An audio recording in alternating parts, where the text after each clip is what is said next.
সুইটি, তাড়াতাড়ি বল না, এটা না এটা কোন ইয়াররিংটা পরবো? যে কোনো একটা পর না জাসমিন, তোকে তো সবকিছুই মানায়। হ্যাঁ ঠিক বলেছিস তুই একদম। খুব তাড়াতাড়ি সিমরান আর মাহিও থাকবে আমার পাশে।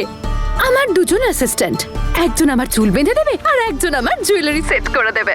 আর আমার হবু বর, ও তো শুধু হ্যাঁ সোনা করে আমার আশেপাশে ঘুরবে। তুই দেখিস সিং হাউসে মহারানী হয়ে থাকবো আমি। ওরা কি তোর শর্ত মেনে নিয়েছে? শর্ত এখনো মানেনি, কিন্তু মেনে নেবে তাড়াতাড়ি। ওদের কাছে তো আর কোনো অপশনও নেই। ওদের প্রিয় ছেলের প্রাণ যে এখন আমার হাতে। আচ্ছা আমি তোকে, আমার তো মনে হচ্ছে বীর নিজেই চলে এসেছে ভিক্ষের ঝুলি নিয়ে, অমৃতের প্রাণ ভিক্ষে করতে।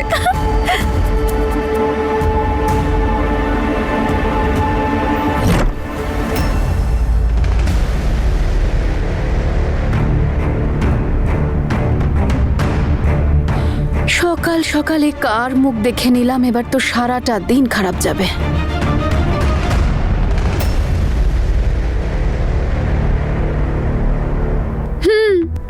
এবার লেকচার না দিয়ে তোর মন কি মানতে চাইবে বল? আয় চল শুরু করে দে তোর লেকচার। এসব বন্ধ করার জন্য কি চাই তোর জাসমিন? বীরের চিন্তায় তুই আবার এত দূর আমার কাছে ছুটে আসিস না তো? যে আমার আর বীরের যদি বিয়েটা হয়ে যায় তাহলে কি হবে? আর তাও আবার তখন যখন তোরা দুজন আবার কাছাকাছি আসছিস।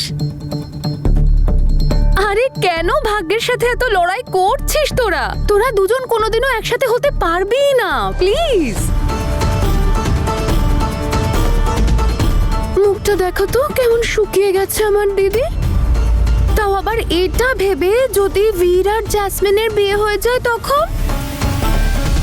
আমি তো এটা ভাবছি যে যখন সত্যি সত্যি আমরা 7 পাকে ঘুরবো তখন তোর কি অবস্থা হবে। আচ্ছা একটা কথা বলতে চাই জানিস তোকে, হয়তো তোর শুনে ভালো লাগবে। আর সেটা হলো যে এইবার কিন্তু আমি বিয়েটা ভালোবাসার জন্য নয়, সিং পরিবারের উপর নিজের প্রতিশোধ নেওয়ার জন্য করছি। ওখানে গিয়ে ওদের মনে জায়গা করে নেওয়ার জন্য নয়, ওদের জীবনটা অতিষ্ঠ করার জন্য করছি। আর তোর এই বিয়েতে শুধুমাত্র দর্শক হয়ে নাটক দেখা ছাড়া কিন্তু আর কোনো কাজ নেই। আরে তুই বীরকে বিয়ে করতে চাস তাহলে কর, এছাড়া অমৃতকে কেন ফাঁসাচ্ছিস? কেন এত খারাপ হচ্ছিস? কি এটা তুই জিজ্ঞেস করছিস যে আমি এতটা খারাপ কেন হয়ে যাচ্ছি? আরে তোর থেকে ভালো কে জানবে যে আজকে আমি যা যা কাজ করছি, যতটা খারাপ হয়েছি সেই সব কিছু শুধুমাত্র তোর জন্য। আরে তুই তো সেদিন বীরের সঙ্গে বিয়ে করে নিলি, তারপরে গিয়ে ওর বাড়ির লোকের মন জয় করে নিলি, আর আর সবাইকে আমার বিরুদ্ধে করে দিলি। আরে তুই তো আমার নিজের মা বাবার থেকেও আমাকে দূরে সরিয়ে দিলি, বীরকে আমার এগেইনস্টে করে দিলি। আর আজ তোর চালাকি আর ষড়যন্ত্রের জবাব দিতে আমি এরকম কঠিন, বিষাক্ত আর ভয়ঙ্কর। না জাসমিন, এইসব তোর ভুল ধারণার প্রভাব যে তুই তোর নিজের কুকর্মের জন্য সবাইকে দোষ দিচ্ছিস। কি করেছি আমরা বল? আমি বীরকে বিয়ে করেছিলাম তোর জন্য, কারণ তুই মণ্ডপ ছেড়ে চলে গেছিলিস। আর বীরের পরিবারের লোকেরা আমায় কোনোদিন অ্যাকসেপ্ট করেনি জাসমিন। অনেক কষ্ট করে ওদের মনে আমি নিজের জায়গা তৈরি করেছিলাম। আর আমি কোনোদিন মা বাবাকে বলিনি যে ওরা তোকে ঘৃণা করুক। এসব তোর কুকর্মের ফল, যার জন্য ওরা তোকে ঘৃণা করতে বাধ্য হয়েছেন। সারাটা জীবন আমি তোকে আগলে রেখেছিলাম জাসমিন। তোর জন্য আমি বীরকে ডিভোর্স দিয়েছি, ওর বাড়ি ছেড়েছি। তোর খুশির জন্য আমি অঙ্গদের সাথে ফেক এনগেজমেন্ট করেছি। তুই বীরের সাথে যাতে ভালো থাকিস, সুখী থাকিস, সেই জন্য আমি গ্রাম ছেড়েও চলে গেছিলাম। তাই তুই আমার জন্য নয় জাসমিন, তুই তোর নিজের কাজের জন্য খারাপ হয়েছিস। তাহলে বল জাসমিন, এই সব কিছুতে আমাদের কি দোষ? আমাদের পরিবারের কি দোষ? বেচারা অমৃতের কি দোষ? তুই নিজের অপরাধের জন্য আমাদেরকে কি করে দোষী বানাতে পারিস? ব্যাস তনু চুপ কর, মুখে ব্যথা করে না তোর এত কথা বলিস। সব কথা একরকম, পুরনো টেপ রেকর্ডার চালু করে দেয়। চুপ কর।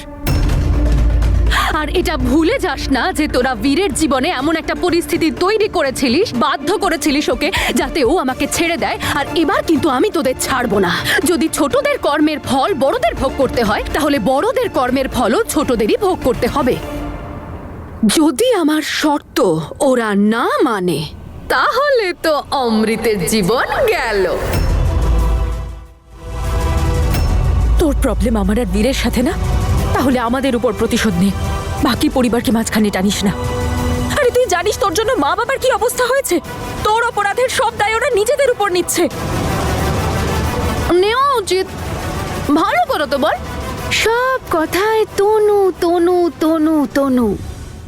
আমার মুখের ওপর দরজা বন্ধ করেছিল তো, এইবার ওদের মুখে পড়েছে সজোরে থাপ্পড়।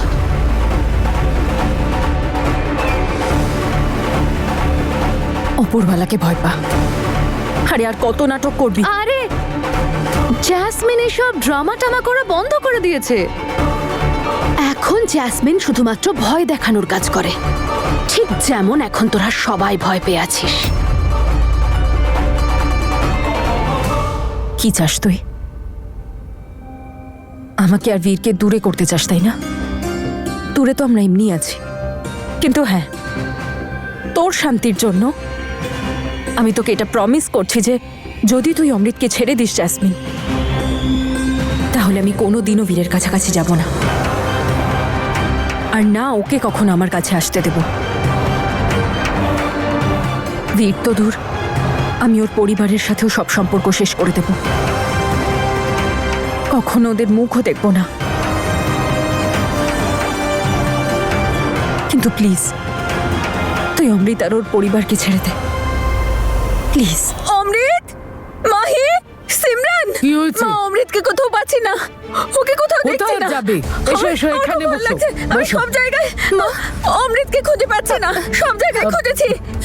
আমি সাথে গিয়ে তুমি খুঁজেছি। শান্ত হও। আমি বসো। সব জায়গায় খুঁজে আগে নিয়েছি। বসো। মা বসো, কিচ্ছু তো আমি হয়নি। ওকে শোনো শোনো, আমি ওকে খুঁজছি, তুমি একটু শান্ত হয়ে বসো। কে জানি কোথায় চলে গেল মা ও। আরে বৌমা শোনো।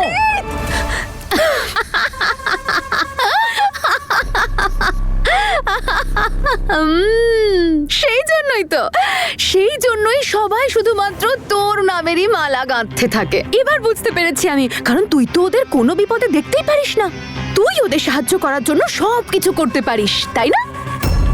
But I am sorry to say Tanu, তুই একটুখানি লেট করে ফেলেছিস। এখন তো আমার পুরো প্ল্যান সেট হয়ে গেছে, আর আমার তীর ধনুক থেকে বেরিয়ে গেছে। ও তো ছাদেও নেই, চলে গেল। ফোন করো, ফোন করে জিজ্ঞেস আমি করো। সবাইকে ফোন করেছি মা, বীরকে ফোন করি। বাবা এক সেকেন্ড, মায়ের ফোন। হ্যালো মা, কি হয়েছে? বীর, মা কি হয়েছে, তুমি কাঁদছো কেন? হ্যালো বীর, বীর অমৃতকে পাওয়া যাচ্ছে না। কি কি হয়েছে? হ্যাঁ বীর, সব জায়গায় দেখেছি, কোথাও পেলাম না। এটা আরে, এটা বিছানার কি? পাশে ছিল। কি লিখেছে সিমরান? এই জ্যাসমিন আমাকে বাঁচতে দেবে না, আর ভয় পেয়ে বেঁচে থাকার থেকে তো ভালো। নিজেই সবকিছু শেষ করে দেব। সরি। কি হলো? ভেট, ওকে খুঁজে বার করতে হবে, চল আমার সাথে। আর তনুকে ফোন কর। জ্যাসমিন তুই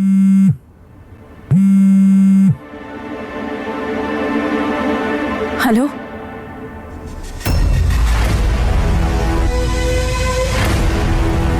কি? আমি এক্ষুনি আসছি। আরে মাতা তনু, কি হলো? কোনো খারাপ খবর নাকি? মুখটা এরকম হঠাৎ শুকিয়ে গেল কেন? অমৃত কোথায় জ্যাসমিন? এখানে তো কোথাও নেই। বাড়িতে নেই বুঝি? না, চলে গেছে কোথাও, আর চিঠি রেখে গেছে যে নিজেকে শেষ করতে যাচ্ছে। যদি অমৃতের কিছু হয় না জ্যাসমিন, তাহলে তুই কিচ্ছু পাবি না। উল্টে তোর উপর কেস হবে যে তুই ওকে সুইসাইড করার জন্য উস্কেছিস। এই অমৃত আবার কোনো কিছু করে ফেলবে না তো?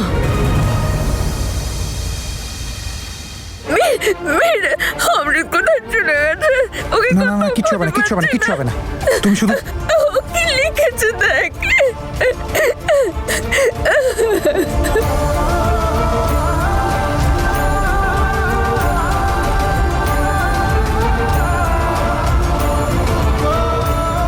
কিছু জানতে পারলেন?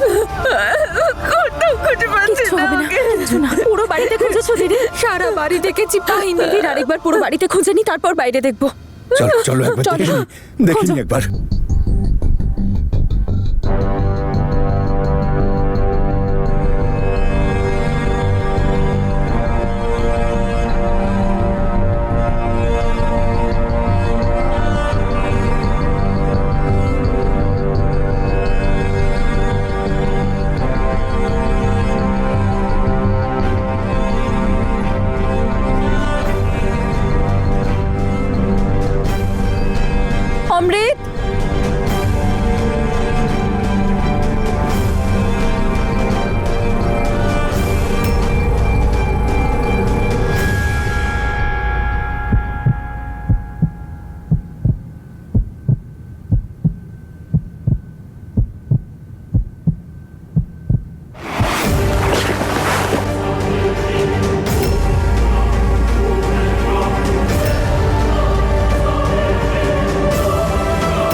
অমৃত অমৃত অমৃত অমৃত অমৃত অমৃত অমৃত অ্যাম্বুলেন্স অমৃত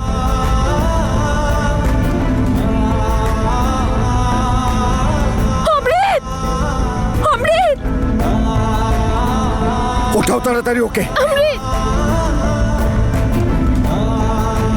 অমৃত অমৃত জল দাও জল দাও অমৃত অমৃত দিদি মা দিদি তনু সিমরন দি মা দিদি মার কাছে থাকো হসপিটাল গিয়ে তোমায় ফোন করছি ঠিক আছে ডক্টর চকল ডাক্তার বাবু স্যার পুলিশকে ইনফর্ম করতে হবে। ডক্টর প্লিজ পুলিশের সাথে পরে কথা বলা যাবে আগে ওর প্রাণটা বাঁচান আপনি ওনাকে ভেতরে নিয়ে আসুন নিয়ে আসুন।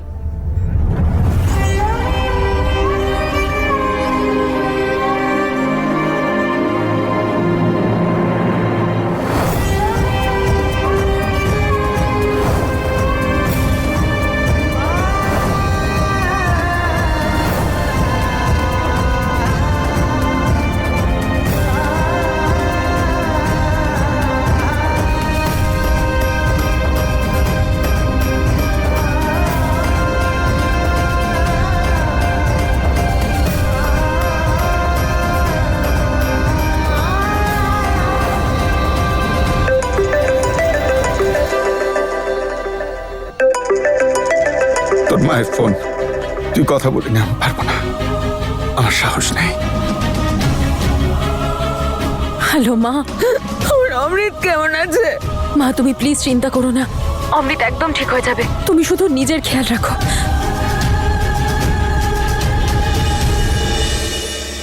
ডাক্তারবাবু অনেকটা রক্ত বয়ে গেছে but thankfully main nerve damage হয়নি তাই ওনার প্রাণটা বেঁচে গেছে। আজ আমরা ওনাকে আন্ডার অবজারভেশন রাখবো, কাল আপনারা ওনাকে বাড়ি নিয়ে যেতে পারবেন। আমরা কি দেখা করতে পারি? ওনাকে রুমে শিফট হতে দিন, তারপর আপনারা দেখা করতে পারবেন। থ্যাংক ইউ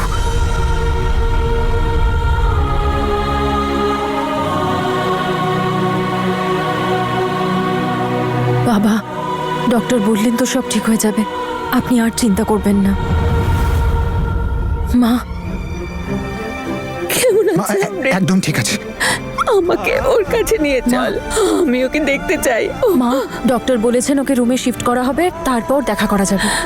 হ্যাঁ কিন্তু অমৃতের সাথে দেখা করার আগে আমাদের একটা কথা কিন্তু খেয়াল রাখতে হবে, যদি আমরা ওর সামনে ভেঙে পড়ি না তাহলে ও ভেঙে পড়বে। একবার ভাবুন ওর মনের অবস্থাটা কি যে ও এরকম একটা স্টেপ নিল।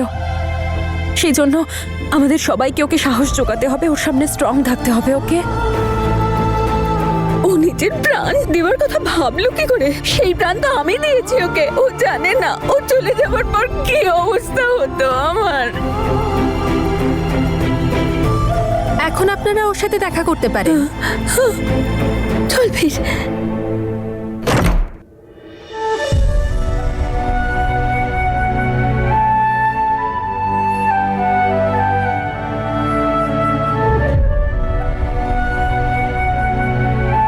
তোর মা এখন তোর কাছে চলে এসেছে বাবা, আর তোর কিচ্ছু হবে না। আই এম সরি মা, আমি খুব ভয় পেয়ে গেছিলাম, আমি কিছু বুঝতে পারছিলাম না, সেই জন্য আমি এই স্টেপটা নিতে বাধ্য হলাম। উপরওয়ালা মায়ের প্রার্থনা শুনেছেন। তুই এটা ভাবলি বা কি করে? যদি তোর কিছু হয়ে যেত তাহলে তোর মা কি করতো তোকে ছাড়া? আমাকে ক্ষমা করে দাও মা, আমি এরপর থেকে এরকম স্টেপ নেব না, আমি প্রমিস করছি। আমি খুব ভয় পেয়ে গেছিলাম মা, আমি জেলে যেতে চাইছিলাম না। কোথাও যেতে হবে না তোকে। অমৃত কেন করলি তুই এমনটা? আমরা কত ভয় পেয়েছি জানিস? তোর মাথা ঠিক আছে তো? তোর যদি কিছু হয়ে যেত আমি কি করতাম বল? I am sorry. হয় এই জিনিসটা তো কাপুরুষেরা করে, তুই তো আমাদের বীর পুরুষ, তাহলে কেন করলি তুই এটা? দাদা আমি কিচ্ছু বুঝতে পারছিলাম না, হঠাৎ করে এই চিন্তাটা মাথায় এলো, আর যতক্ষণ আমি নিজেকে বোঝাতাম আমি এই বাজে চিন্তাটা না এক মুহূর্তের জন্য মাথায় আসে আর এক মুহূর্তে সবকিছু তছনছ করে দিয়ে চলে যায়। কিন্তু জীবনে যতই প্রবলেম আসুক না কেন, সময় যতই কঠিন হোক না কেন, আমরা হারবো না। তাতে আমরা হারতে পারি না। এটারই তো নাম জীবন। আর তোর সাথে তোর গোটা পরিবার রয়েছে, তুই একলা নোস। আর নিজেকে শেষ করাটা তো সবচাইতে ইজি রাস্তা, যেটা কাপুরুষেরা করে। এক মুহূর্তের মধ্যেই সবকিছু শেষ। সাহসী লোকেরা সমস্যার সম্মুখীন হয়, সেগুলোর সাথে লড়ে। আর তাছাড়া আমাদের সাথে আমাদের পরিবারও থাকে, তাদেরকে কষ্ট দেওয়ার আমাদের কোনো অধিকার নেই।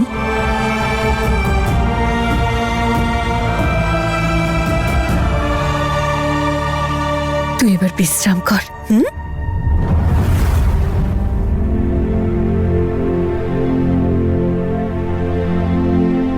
এখন অমৃত ঠিক আছে বাবা।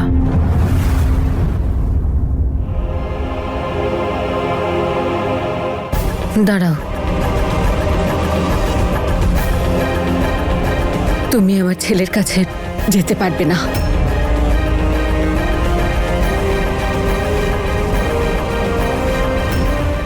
ওকে পুলিশ স্টেশন নিয়ে যাওয়ার তোমারই তো জেদ ছিল না? দেখলে তার ফল? এইখানে পৌঁছে দিয়েছো ওকে। আজ যদি ছেলেটার কিছু হয়ে যেত না, আমি কোনোদিন তোমাকে ক্ষমা করতাম না। তুমি বলেছিলে না একে বাঁচাবে? ও বাবা এখন ভয় পেয়ে গেছে। ভয় পাওয়ার দরকার আছে। ওনার জেদের জন্যই সমস্ত কিছু হয়েছে। ওনার জেদ, ওনার নিয়ম। আজ পর্যন্ত উনি সেটাই করেছেন যেটা উনি চান। ছোটবেলা থেকে নিয়ে এখনো পর্যন্ত আমার সন্তানদের চাপের মধ্যে রেখেছেন। সব সময় নিজের জোর খাটিয়েছেন। প্রথমে সিমরান, তারপর বীর, এবার অমৃত। তোমার জেদের জন্যে 3টে ছেলে মেয়ে ভুল পথে চলেছে। ব্যাস, অনেক হয়েছে। আর আমি নিজের সন্তানদের ওপর তোমার জোর খাটাতে দেব না। আর আর চাই না এরকম ব্যবহার আমার সন্তানদের সঙ্গে।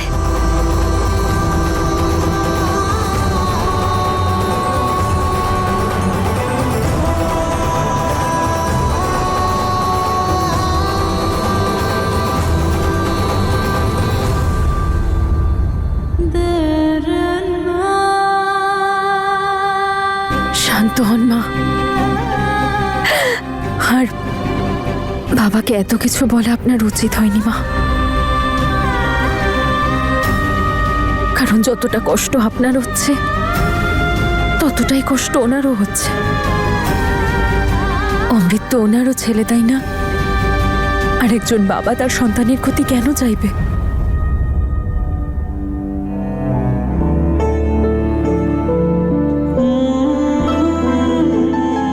বাবা মা সেটা মিন করতে চাননি। অমৃতের ব্যাপারে ভেবে হয়তো।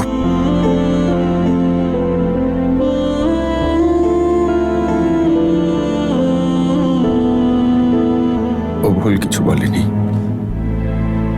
ঠিকই বলছো। আমার জেদ আমাকে একজন ভালো বাবা হতে দেয়নি।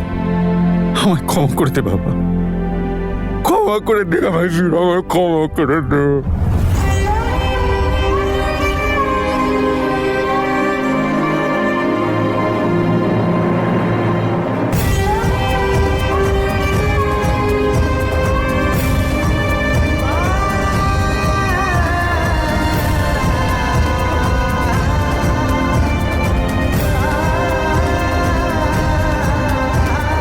অমৃত আপনার সাথে দেখা করতে চায়।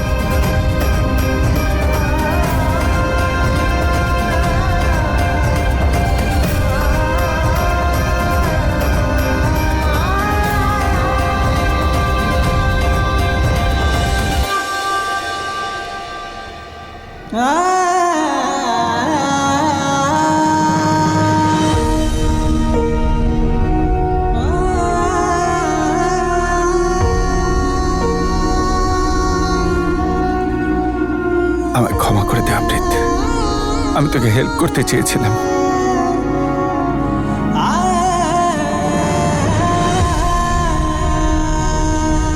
আপনাদের সবাইকে একটু বাইরে যেতে হবে। আপনাদের মধ্যে থেকে একজনই থাকতে পারবেন। আর এমনিতেও কাল সকালে ওর ডিসচার্জ হয়ে যাবে। ঠিক আছে, আমি থেকে যাচ্ছি। না, অমৃতের কাছে আমি থাকবো, তোমরা সবাই যাও। আমি কোথাও যাব না। মা, আপনি বাড়িতে গিয়ে একটু রেস্ট নিন। বাবা আছে তো অমৃতের কাছে। থ্যাংক ইউ মা, আমাদের বিপদে তুমি সব সময় আমাদের সঙ্গে থাকো। উপরওয়ালা তোমাকে সুখী রাখুন। তুই যা ওকে পৌঁছে দে।